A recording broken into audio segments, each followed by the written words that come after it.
We've all been there. The awkward pause, the searching for an excuse. You never want to be the guy who says, I can't play chess. Teasing, patronizing. It's like this makes you smart or not. But today, friend, I will make this your greatest asset. You'll be a star.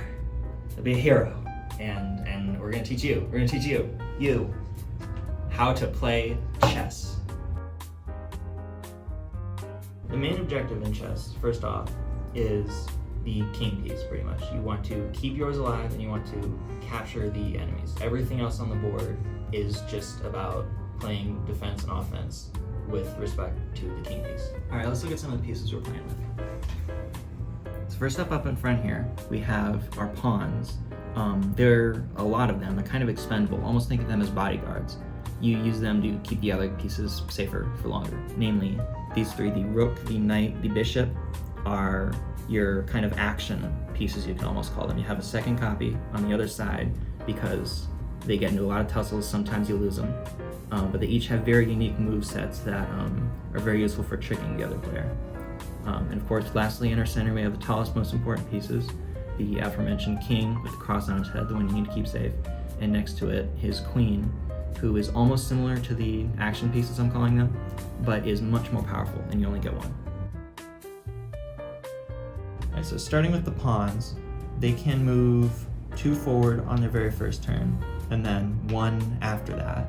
They can also move 1 on their very first, if you so choose.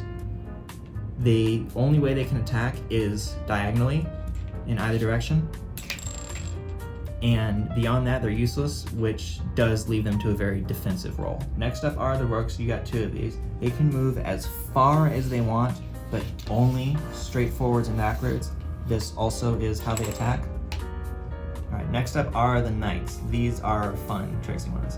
They move 2 forwards and then 1 to the side in either direction. They can also do the other way around. They can move sideways and then forward in an L shape, essentially. Also, they are unique because they can pass through other pieces, friendly or enemy, without actually attacking them.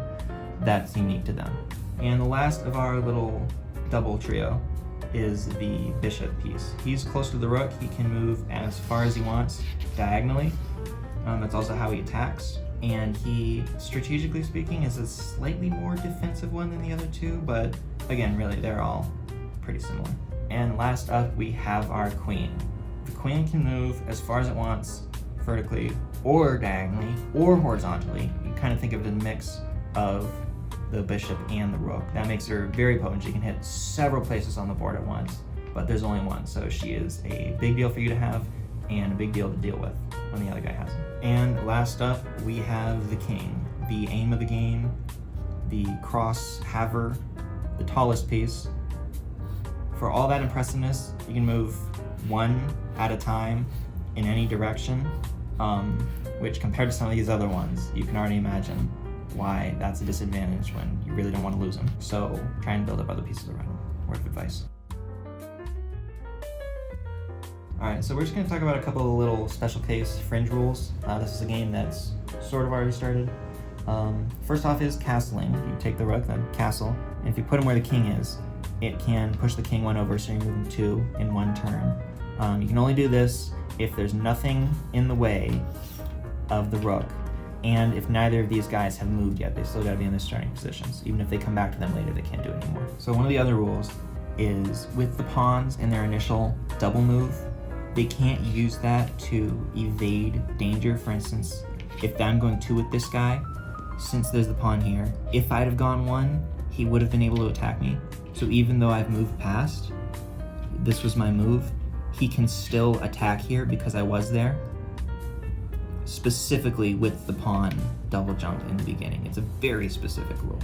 All right, and other rule is that if your pawn is somehow lucky enough to make it all the way to the entire other end of the board without dying, he can do what's called be promoted to any of these pieces, although you're pretty much always going to want the queen because she's just better. And you can have as many of these as you get pawns to the other side. You could have 3 queens, 5 queens, as many pawns as you can get over here. And now that we have gone over most of the rules, we are going to play a game with my lovely assistant here.